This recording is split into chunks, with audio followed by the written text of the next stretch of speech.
Good afternoon, everybody. We will have a broadcast section followed by daily newspaper section, and we'll begin today's press conference with Mark from Sky Sports News. Mark.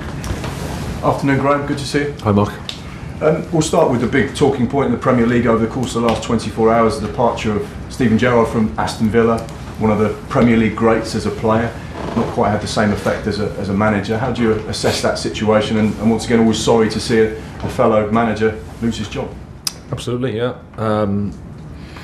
It's part of the job. We know that it can happen. So it's not nice when a colleague loses their job. But at the same time, we also know that football clubs have the responsibility to take the decision they want to take. At the same time, I feel for Steven. He's a good guy, fantastic career. So I'm sure this experience will make him stronger. Chelsea, Manchester United this weekend. What's the team news for you guys? Well, we're still in the process of recovering everybody after the game, but we're pretty much as we were at Brentford. Connor's trained today, so recovered. So we'll see how he is over the next 24 hours. But apart from the long-term absence, we're pretty much as we were. And just a little bit more detail on Reece James. Of course, there's a lot of question marks over him and the World Cup. What is the exact situation? What's the situation with surgery? Can we expect to see him back anytime soon, or is the World Cup still a big question mark for him? No, he's in a brace for 4 weeks. Is the first thing to stabilise the knee, and then it's rehab. So that'll take, as we said, around 8 weeks, we think. So that's the latest. Your biggest test, arguably, this weekend against Manchester United, an in-form Erik ten Hag side, but you beat them on the opening day of the season.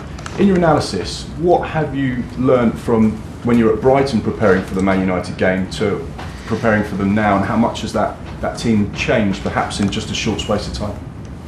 Yeah, a lot, and because I have a huge respect for Ten Hag and the job that he's done in his career and the quality as a coach, you can see that people adapt and people adjust as they go into the competition phase. So I think they've done well. They've obviously not a great start from their perspective, but they've battled back and they're getting points and they're playing well. So it's going to be a tough game.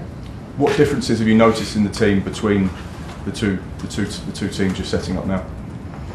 Well, they change a little bit in terms of how they build up, I think. The bit more longer balls, I would say, a little bit more direct. At the same time, they still have the same quality. They've got the threats of Rashford, Antony, Sancho. Bruno Fernandes plays a key role for them. So there's a lot of similarities, but they've just seemed to have adapted to the competition, adapted to each other. They're probably learning more about each other. It's a normal process, really. And I'd been at Brighton for 3 years when we played, and Erik had been at Man United 6 weeks, if that. So there's a lot of learning that you need to do and a process that you need to go through, which is normal. Because he has the quality, then naturally I'm pretty sure they'll get better and better as the time goes on. Thanks. John Southall, 5 Live. I think Erik ten Hag said this lunchtime that he knows a bit more about you as well now after the opening game. He maybe didn't. So you got something up your sleeve for them this weekend? No, not really. I mean, it's a game of football. It's always the same. You have to analyse the opponent and think of a way that you can play yourself. But Manchester United are Manchester United. They've got some top players, and they're galvanising into an impressive team. So, as I said, it's a tough game. It's an exciting game, fantastic game to be involved in. So we're really looking forward to it. What have you made of the way that Erik ten Hag has dealt with Cristiano Ronaldo for the last couple of days? Well, I can't really comment because I don't know the ins and outs, but he's taken his stance. Sometimes you have to do that, and then you need the club to support. So from the outside, that's what's happened. Is that the only thing you probably could have done? Is that how you'd have reacted? Just because I suppose you've got to show you're the boss. Well, it's difficult for me to comment because I don't know the actual context. I don't know what's really happened. I don't want to go off headlines and things like that. So. Part of the job is to take some decisions that are difficult, but that's normal.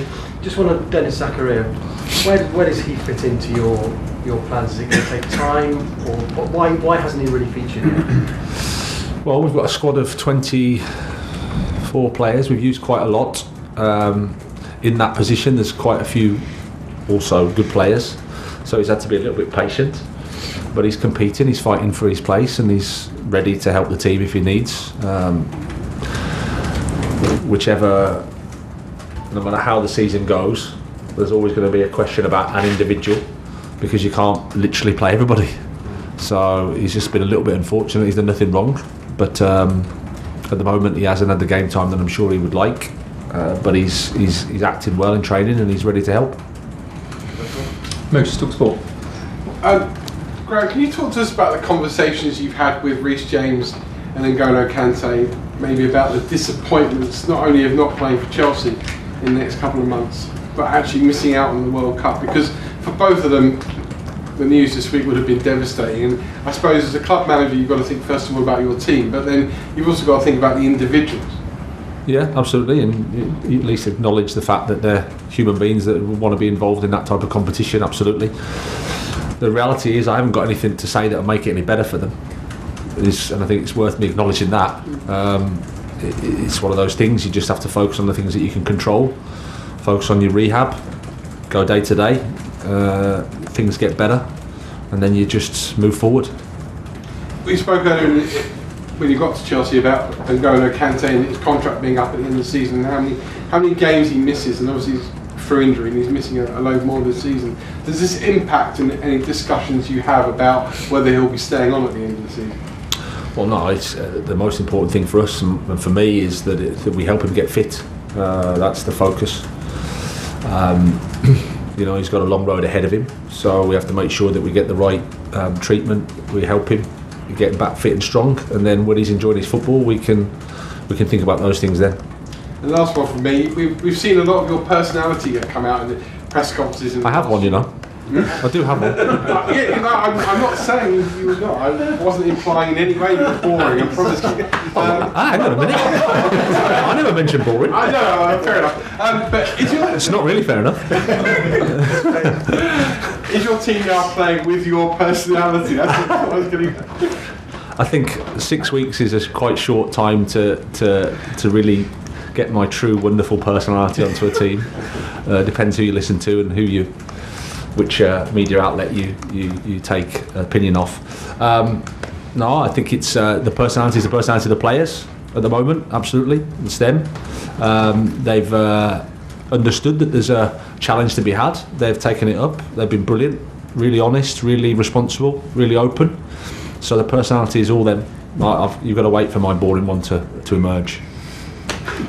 Thank you. Martin, Sky Sports. Hi, Graham. Hi. Can I take you back a number of years and ask you to revisit the 20 minutes you played for Southampton against Manchester United? I'm sitting alongside Gary Neville on Saturday, tomorrow, and he might have a view because he was one of the defence that conceded 6 goals in that game. Yep. What are your personal memories of that cameo appearance? Well, that changed the game. I think it was turning towards Manchester United, and then all of a sudden I came on and it flipped towards us. I think 3 goals while you were on. I think that's what happened. Yeah. No, thankfully we didn't lose the game when I get on there. That's the bigger worry for me. It was just one of those days that you get at the Dell. I think if you speak to Gary, they'll know that historically they didn't really like the Dell that much. I think they had a previous season. It wasn't great with the shirt change, I think. Yeah. So it was those games. I think Matt Letizia was on fire. Ayal Berkovic, I think, scored a really good goal. It just one of those team performances. It was fantastic.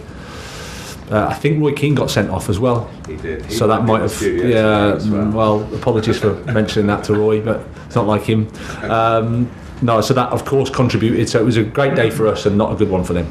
Just one on more recent times. When Conor Gallagher went off, do you feel that changed your plans dramatically in the sense that you were taking off through illness a player who can score a goal and bringing on a player whose goal record is not very good, shall we say, but many other qualities, Kovacic. But did that change at that particular early moment and you ended up not scoring in the game? Yeah, a little bit. I mean, the fourth substitution, it means you can only make 2 now in terms of 2 stops, so it affected us a little bit. But at the same time, we probably needed a little bit of control in the game because Brentford, it's not easy to control, and if you don't control it, then the ball's in your box quite quickly and easily. So that was just the decision at the time, and obviously Mateo's got his quality that he brings to the team. Okay, last question in the broadcast section. Nick, PA. Trevor Chalobah's obviously in really great form, and he's unbeaten when he started for Chelsea. How have you seen his development? And I think obviously a few people are starting to suggest he should be in the England picture. Do you think that's that's merited? And how impressed have you been with him in the time you've been? Very impressed, very. From day one, I have to say, because he wasn't in the start for the first couple of games, but acted perfectly. Just trained really well and very professional, very determined. He's an impressive character, very focused on his football, wants to play, wants to help the team, wants Chelsea to win. So he's great in that regard, and he's a bit of a soldier. He's played in all the games, and we're having some problems in terms of availability for players. But he's stood up there and stood in for us, and he's performing at a really good level. So not surprised that he gets that link, but that's thankfully not my problem, that's somebody else's. Do you think he's at that level then? I mean, he's obviously not got a decision to make, but do you think he's Well, good enough to do it? He's playing every week for us, and again, that's a decision for Gareth to make, not me. Okay, leave it there. Cameras off. Leave it.